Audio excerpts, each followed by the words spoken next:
যতবারই এই মিষ্টিটা বানাই না কেন এত সুন্দর খেতে লাগে, পুরো নরম জুসি আর ভিতর থেকে একেবারে দানাদার যুক্ত। শুধু আমার একার নয়, বাড়ির প্রত্যেকেরই খুব ভালো লাগে এই মিষ্টিটা। তাই ভাবলাম আপনাদের সঙ্গে আজকে এই রেসিপিটি শেয়ার করা যাক। তো তার জন্য প্রথমেই আমি একটা কড়াইয়ের মধ্যে 3 চামচ পরিমাণ ঘি নিয়ে নিয়েছি।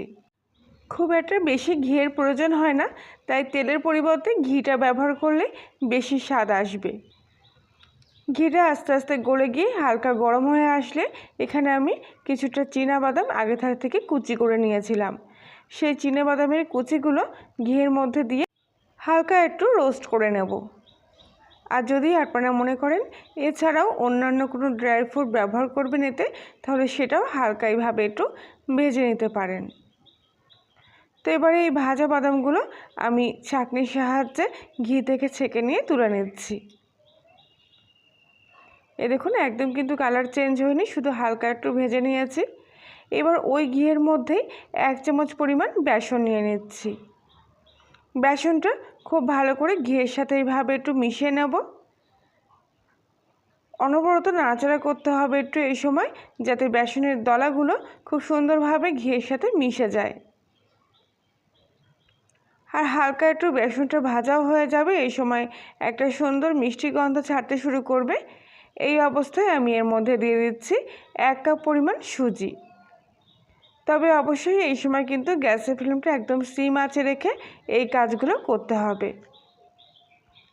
এবারে সুজিটাও আগে থেকে নিয়ে রাখা ঘি আর বেসনের সাথে খুব ভালো করে মিশিয়ে নেব।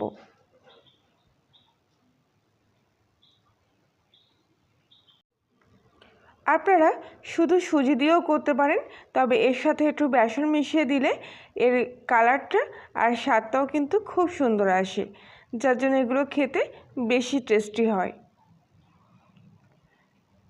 আস্তে আস্তে সুজিটা এইভাবে নাড়াচাড়া করে সম্পূর্ণ ঘিয়ের সাথে ভালো করে মিশিয়ে নিয়েছি। এবারে হালকা আঁচে অনবরত এইভাবে সুজিটাকে নাড়তে হবে, যাতে প্রত্যেকটা সুজির দানা খুব সুন্দরভাবে ভাজা হয়ে যায়।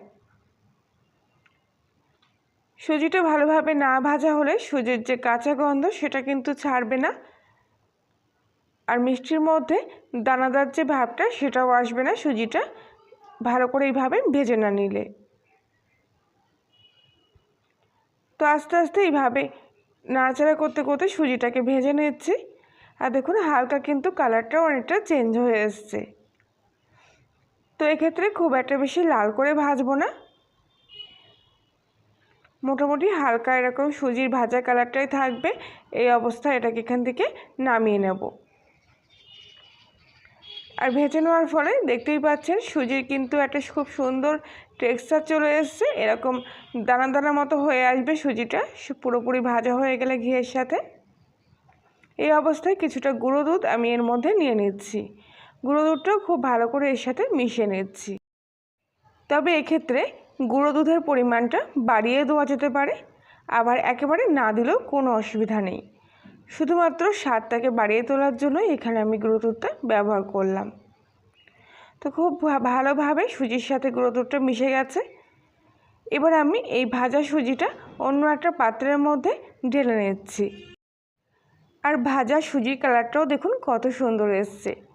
খুব একটা বেশি লাল করলে কিন্তু মিষ্টিগুলো দেখতে ভালো লাগে না, তো এরকম হালকা কালারটা আনলেই কিন্তু বেশি ভালো হবে। তো এবার এই ভাজাটা আমি এখান থেকে সরিয়ে রাখবো।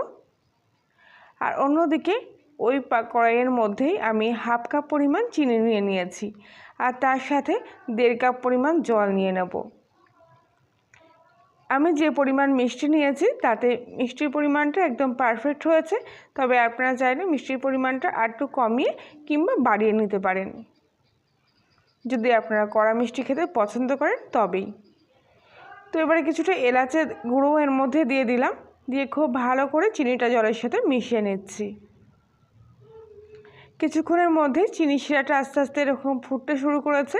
তো ততক্ষণে আমি একটা অন্য প্লেটের মধ্যে সামান্য একটু ঘি খুব ভালো করে ব্রাশ করে নিচ্ছি। এই প্লেটটা পরে কাজে লাগবে, তাই আগে থেকে রেডি করে রাখলাম। তো এবারে চিনি শিরাটা খুব ভালোভাবে ফুটে উঠেছে, আর আগের থেকে কিন্তু অনেকটা গাঢ় হয়ে এসছে। তো তো খুব একটা বেশি ঘন করে তার তৈরি করে নেওয়ার প্রয়োজন নেই। এই শিরার মধ্যে মোটামুটি হাতের মধ্যে নিয়ে একটু চেক করে দেখব হালকা একটু চিটচিটে ভাব এসছে কিনা। তো এরকম হালকা একটু আঠা আঠা মতো হয়ে এসছে। এবার চিনি শিরাটা তৈরি হয়ে গেছে। তো আর আমি জাল দিচ্ছি না, এবার গ্যাসটা একদম সিম আঁচে করে নিচ্ছি। এবার আগে থেকে ভেজে রাখা সুজিটা চিনি শিরার মধ্যে দিয়ে নিচ্ছি। আর খুব ভালো করে এবার সুজিটা চিনি শিরার সাথে মিশিয়ে নেব, যাতে এর মধ্যে কোথাও কোনো দলা ভাব না থাকে, খুব সুন্দরভাবে সুজিটা এর সাথে মিশে যায়। তার জন্য অনবরত একটু এইভাবে নাড়াচাড়া করতে হবে। কিছুক্ষণের মধ্যেই দেখুন সুজিটা কিন্তু কত সুন্দর এর সাথে মিশে গেছে। এবারে একটু সুজির দানাগুলো নরম হওয়ার জন্য এইভাবে আর একটুখানি কিছুক্ষণ পাকিয়ে নিতে হবে। এতে দানাগুলো খুব সুন্দরভাবে এর সাথে মিশেও যাবে আর নরম ভাবটাও চলে আসবে। আশা করছি আজকের রেসিপিটি সম্পূর্ণ দেখার পর আপনাদের ভালো লেগে থাকবে। ভালো লাগলে প্লিজ লাইক শেয়ার কমেন্ট করে জানাবেন। তো দেখুন সুজির দানাগুলো কিন্তু আস্তে আস্তে এর সাথে কত সুন্দর মিশে যাচ্ছে। তো এইভাবে একটু ভালো করে নাড়াচাড়া করলে এর পাকটাও কিন্তু খুব সুন্দর আসে। আর কালারটা তো কত সুন্দর এসছে আপনারা দেখতেই পাচ্ছেন। আর সুজির দানাগুলো এইভাবে যত নরম হবে ততই কিন্তু খুব সুন্দরভাবে জুসি তৈরি হবে এই সুজির বরফিগুলো। যে সুজির বরফিতে অনেকটা সময় শক্ত একটা ভাব থাকে না, সেটা কিন্তু একদমই থাকবে না। তো দেখুন এইভাবে নেড়ে চেড়ে একটা আঠা আঠা মতো ভাব চলে এসছে এই সুজিটার মধ্যে। ঠিক এরকমভাবে কিন্তু তৈরি করে নিচ্ছি। পুরো আঠা মতো হয়ে গেছে সুজির ডোটা। এবারে এর মধ্যে সামান্য একটু ঘি নিয়ে নেব। এবার ঘিটা খুব ভালো করে এর সাথে মিশিয়ে নেব।